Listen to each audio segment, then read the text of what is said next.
Halo, assalamualaikum warahmatullahi wabarakatuh teman-teman. Baik lagi tentunya di channel Budi Santosa. Salah. Leo Ikal. Oke, seperti biasa teman-teman, kalau sudah berdua seperti ini kita bakal ngopi-ngopi ya. Ngopi tuh Ngobrol sekarang pintar. ya, kalau di sini ngobrol pintar ya.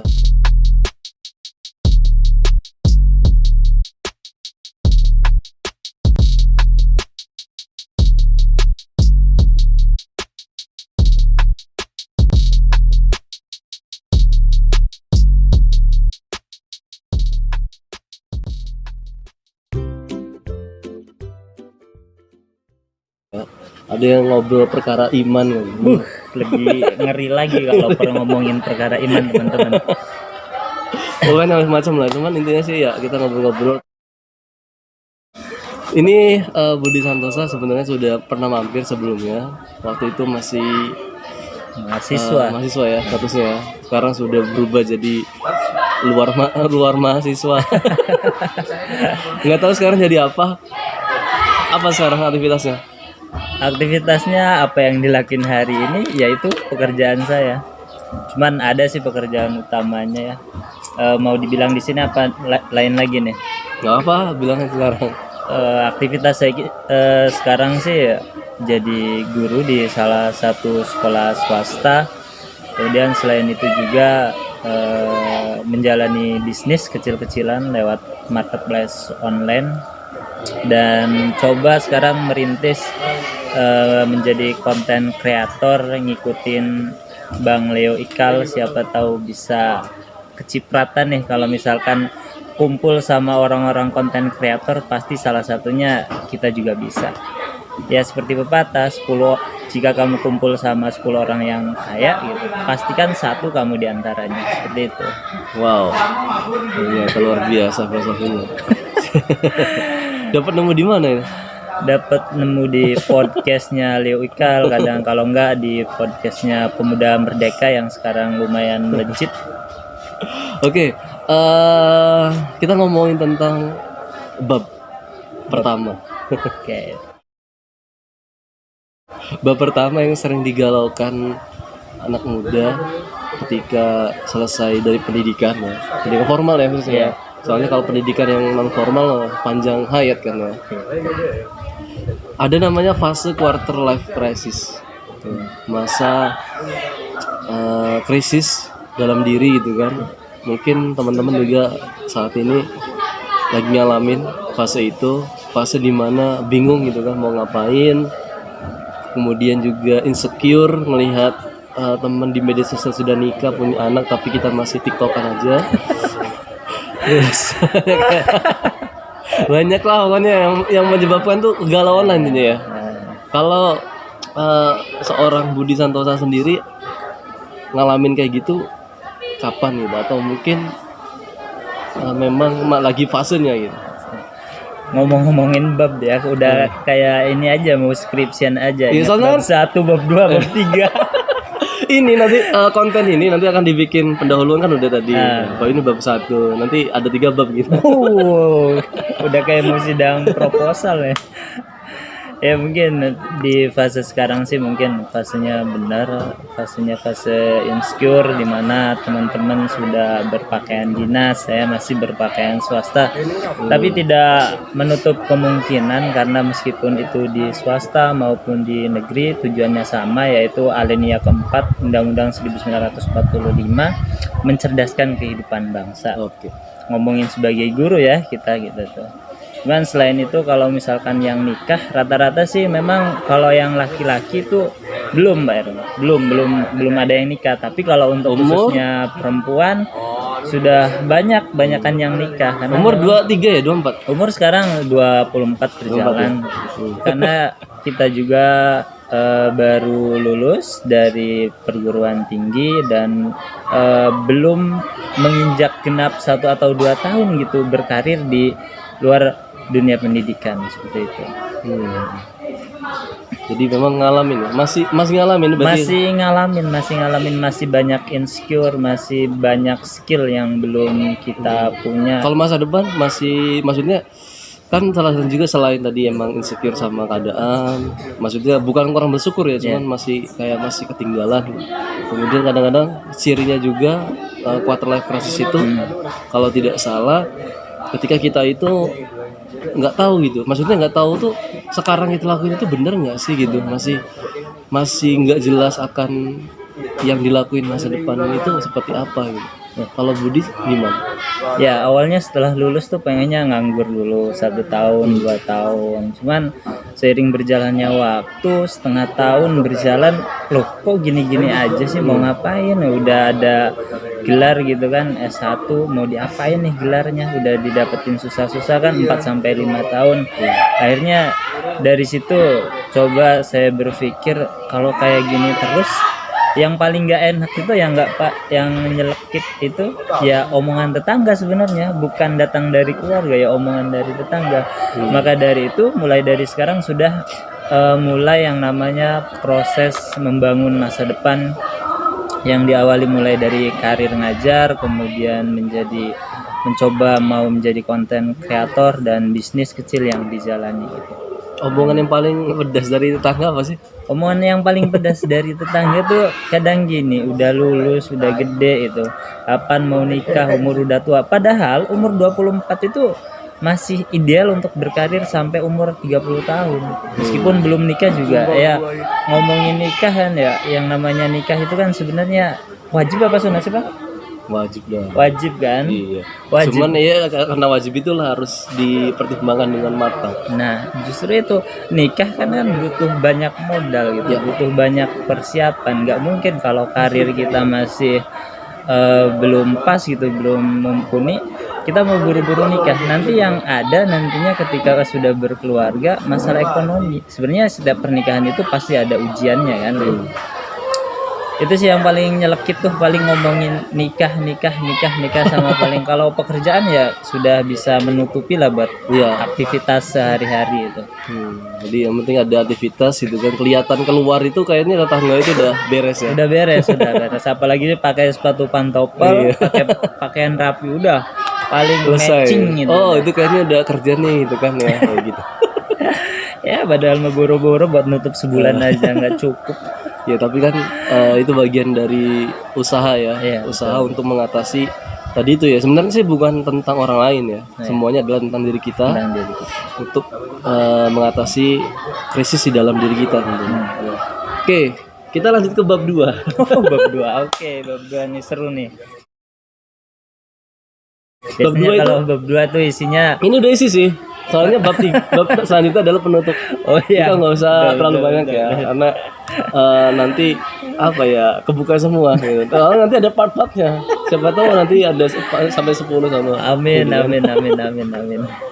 Sekarang dasar-dasar aja sih, 2 hal sih sebenarnya. Ini sudah mulai isi gitu kan. Tadi udah mulai ngebuka gitu kan. Sekarang lebih ke isi, yaitu tentang penemuan diri gitu maksudnya. Penemuan diri artinya sudah menemukan konsep diri, sudah menemukan diri sendiri, sudah tahu apa yang mau dilakuin. Nah itu kan berkaitan dengan apa ya, istilahnya emang bener-bener kita banget gitu, yang kita gue banget lah bahasa ini ya. Apakah seorang Budi Santoso sudah menemukan suatu kegiatan ya bahasanya? Kalau pekerjaan kan banyak. Satu kegiatan yang memang itu mungkin kegiatan itu bisa dijadikan pekerjaan gitu kan, atau bisa memang sekedar memang hobi aja yang sudah ditemukan, atau memang masih coba-coba gitu kan. Saya bahkan sampai sekarang juga saya sendiri masih, maksudnya sudah ada gitu itu hal itu ya, cuman ternyata masih banyak gitu tuh yang dilakuin, bukan cuman satu. Misalkan kadang masih nulis ngajar, kemudian bikin konten, tapi pada intinya satu sih, yaitu pengennya sharing, karena passionnya adalah sharing ya, ngebagi sesuatu kayak gitu. Nah kalau misalkan Budi sendiri, apa sih sesuatu yang disuka itu dalam artian tadi ya, kayak tadi sharing itu, kalau poinnya gitu sharing, tapi aktivitas sih nggak apa-apa banyak gitu, cuman yang penting intinya itu udah senang. Oh iya, sesuatu yang saya senangi adalah sharing. Kalau Budi sendiri apa? Nah, kalau konsepan buat menata masa depan ya ngomongin sebenarnya konsepan diri ya. Nah, kalau konsepan diri awal-awal lulus tuh memang sudah diarahkan untuk menjadi seorang desain grafis AutoCAD atau sipil, engineering dan typing. Cuman ketika awal-awal saya coba, kok nggak nyaman gitu tuh. Akhirnya coba balik lagi ke hobi awal, bukan hobi awal ya, cita-cita Oh, awal. jadi itu yang oke, nggak apa ya sedikit ditanya ya. Kemarin kan sempat buka itu ya, semacam Kursus. jasa kursus itu. Itu gimana? Nah itu memang berlanjut sih sama kakak saya yang nerusin, cuman saya kayaknya sulit banget gitu tuh bukan buat gitu menjadi seorang Gue banget itu ya. desainer gitu tuh, desain bangunan gitu. Kayaknya gak cocok deh gitu tuh. Terus akhirnya balik lagi jadi seorang guru ya, maksudnya kayaknya udah nyamannya jadi guru, udah cita-citanya memang dulu jadi guru, nggak mungkin kita mau ngerubah cita-cita kita 360 derajat. Pas waktu itu masih 180 derajat lah. Untungnya belum berbalik. Sekarang sudah 270. Sekarang sudah 270 karena itu masih coba saya pelajari, siapa tahu itu juga bermanfaat sebenarnya buat saya gitu dan orang lain gitu. Meskipun sedikit ilmu yang saya tahu dan sedikit ilmu yang saya punya. Kemudian yang kedua itu saya diarahkan juga oleh teman-teman itu buat jadi seorang ahli K3. Nah, setelah disarankan buat ahli K3 itu, ternyata menjadi seorang ahli K3 itu memang nggak butuh banyak skill, tapi butuh yang namanya banyak pengetahuan, Mbak Erman. Karena di lokasi pekerjaan itu tentu banyak banget yang namanya bahaya yang akan terjadi ketika kita melakukan suatu pekerjaan. Berarti dan menjadi itu tuh lebih kepada pengalaman sih. Iya, lebih pada pengalaman dan juga pengetahuan gitu, serta undang-undang pun perlu dikuasai untuk menjadi seorang ahli K3 itu ternyata nggak mudah loh gitu loh. Akhirnya dari situ coba beralih ke bisnis lah kecil-kecilan gitu tuh. Nah setelah kedua-duanya ini berjalan gitu tuh sudah enak, sudah dinikmati, meskipun tadi tuh ya berbicara hasil belum ada, soalnya baru mulai nih ya. Jadi guru sudah bisa lah selama 2 tahun, sudah banyak belajar. Yang kedua juga bisnis kecil-kecilan itu sudah apa ya, hidup mati kalau dibilang tuh sejak tahun 2018 tuh. Intinya gitu, inti dari semua aktivitas itu apa sih? Kan ada ya, kalau saya tuh pegangannya selalu, saya pernah baca buku namanya Ikigai. Ya, Ikigai. Ya, mungkin pernah sharing kan? Ya, udah di searching ya? Sudah pernah di searching dan itu kan Ikigai itu banget. Ikigai itu kan ada 4 ya elemen. Yang pertama apa yang kita sukai, apa yang paling kita mahir, apa yang membuat kita dibayar, sama apa yang dibutuhkan dunia. Ya. Kalau saya sendiri gitu mengkerucut pada tadi tuh sharing. Pokoknya sesuatu yang sifatnya sharing ya kayak gini nih gitu kan, sharing. Mau dibayar atau enggak sebenarnya kalau seneng aja gitu ya, sharing. Atau nulis misalkan kayak gitu kan. Tapi sih unsur-unsur semuanya ada. Misalkan saya suka, saya emang bisa dibilang jago lah di situ. Misalkan mengolah kata gitu misalnya.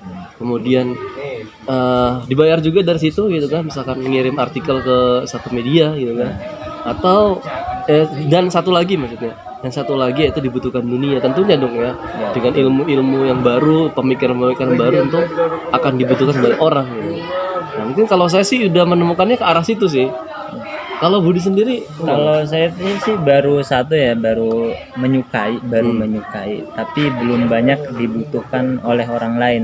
Karena jujur dari diri sendiri tuh belum mau yang namanya sharing gitu. Artinya apa? Belum banyak pengalaman, belum banyak pengetahuan. Jadi kedua tadi itu antara jadi guru dan bisnis itu saya sukai dulu. Adapun nanti itu kan maksudnya dari sisi apa dunia membutuhkan itu kan bukan berarti dari sisi kita iya, maksudnya betul. Misalkan ngajar matematika itu pasti dibutuhkan sama banyak orang loh. Sudah Berarti pasti kan udah masuk tuh unsur gitu. Bahwa kontennya udah masuk gitu. Sudah masuk. Akan tapi untuk bisnis sendiri saya belum pernah yang namanya berbicara di halayak umum, baru 1 atau 2 itu. Udah pernah lah, udah pernah di Pemuda Merdeka itu kan. Di Pemuda Merdeka, kemudian di OKOC sama di UMKM Kecamatan Pulau Ampel, satu kecamatan pas waktu itu. Memang saya juga merasa belum ini nih belum rasa saya ini dibutuhkan karena orang lain. Karena apa? Karena saya sendiri belum begitu mencintai gitu tuh. Artinya kalau sudah benar-benar mencintai, saya otomatis perlu banyak belajar lagi Pak emang gitu. Perlu banyak belajar lagi dan terus berkembang. Akhirnya kan nanti konsep ikigai yang keempat-empatnya itu akan timbul. Yang dimulai itu adalah dari rasa suka terlebih dahulu kalau menurut saya. Itu konsepan saya yang pertama itu adalah di masa sekarang itu konsepnya menyukai dari ikigai itu. Sukai dulu gitu, pekerjaan ini. Sukai dulu bisnis ini. Karena kalau nggak suka, nanti ketiga-tiganya yang konsep ikigai itu nggak akan bisa tercapai nantinya. Tapi ada juga loh teman-teman juga saya sharing memulainya itu dari yang dibayar dulu. Wah, seperti apa tuh? Jadi dia itu kerja gitu di suatu perusahaan misalkan dia jadi sales misalkan gitu atau jadi marketingnya. Dia tadinya emang nggak suka itu gitu, maksudnya yang penting kita dibayar ya? Dan yang pasti itu kan karena emang ada di perusahaan berarti kan dibutuhkan sama orang banyak gitu. Sama dia tadinya nggak jago-jago banget, tapi karena emang kecemplung di situ, diterima di situ gitu, akhirnya dia belajar banyak dan ternyata menemukan di situ. Ternyata poinnya ini ternyata marketing itu dia yang tadinya belum tahu gitu dunia marketing. Setelah tahu dia suka dan akhirnya dia menemukan katanya ini marketing ini adalah ikigai saya.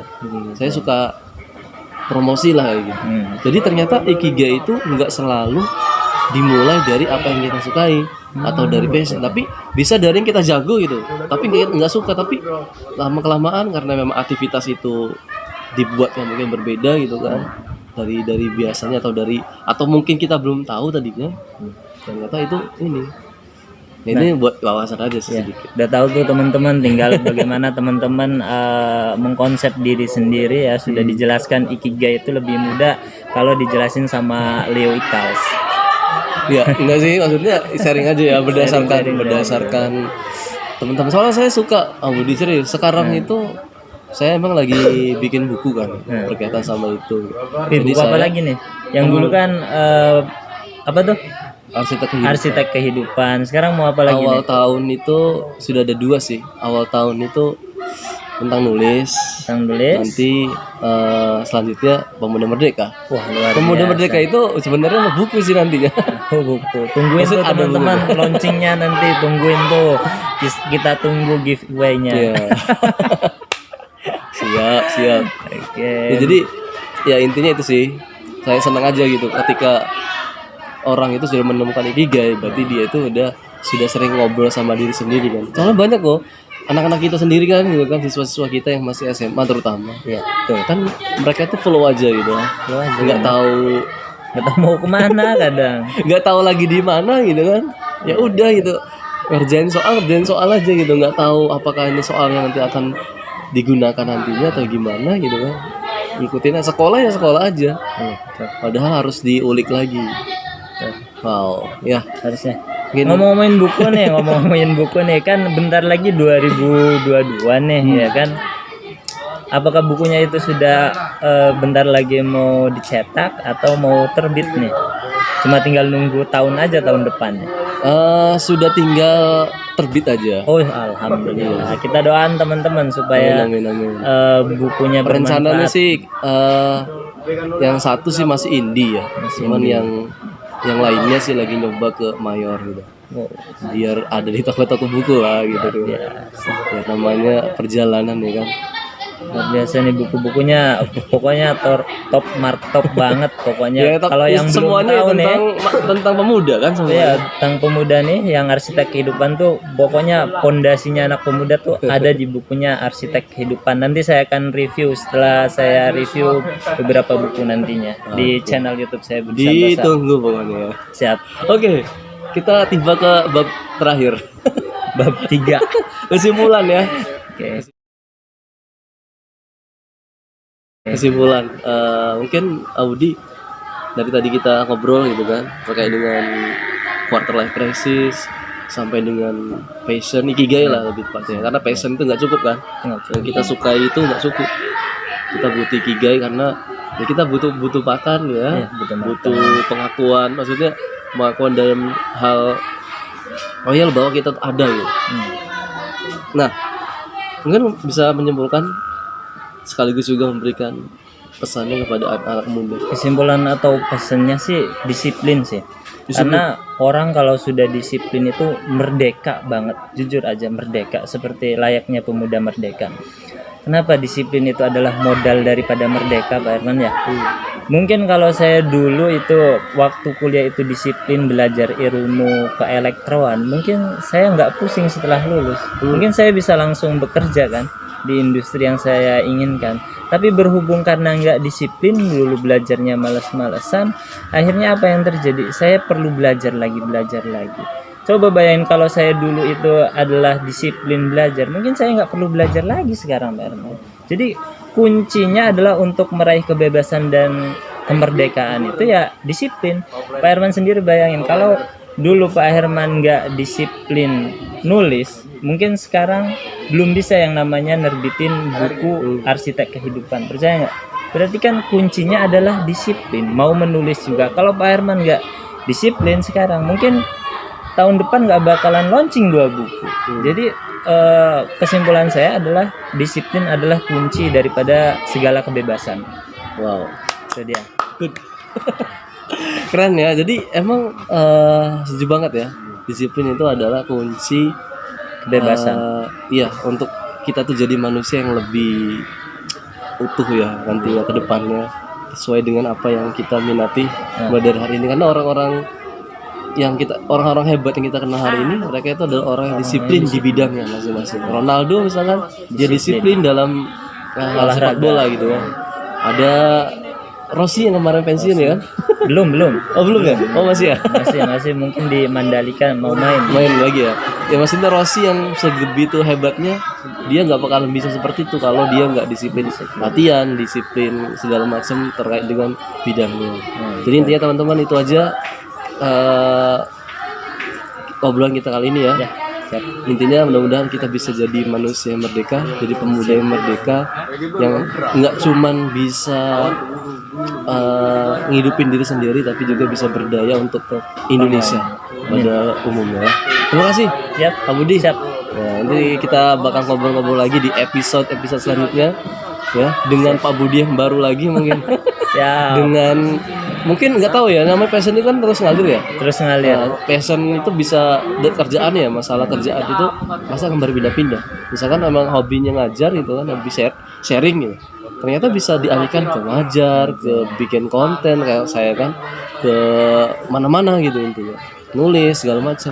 Ini teman-teman juga saat ini lagi ngalamin quarter life crisis, mudah-mudahan ayo temukan ikigainya biar nanti tidak ada penyesalan di hari tuanya. Lebih baik kita kerja keras di waktu muda ya, dibandingkan nanti menangis di hari tua. Itu dia. Oke, thank you sekali lagi buat teman-teman juga sudah menyaksikan video ini.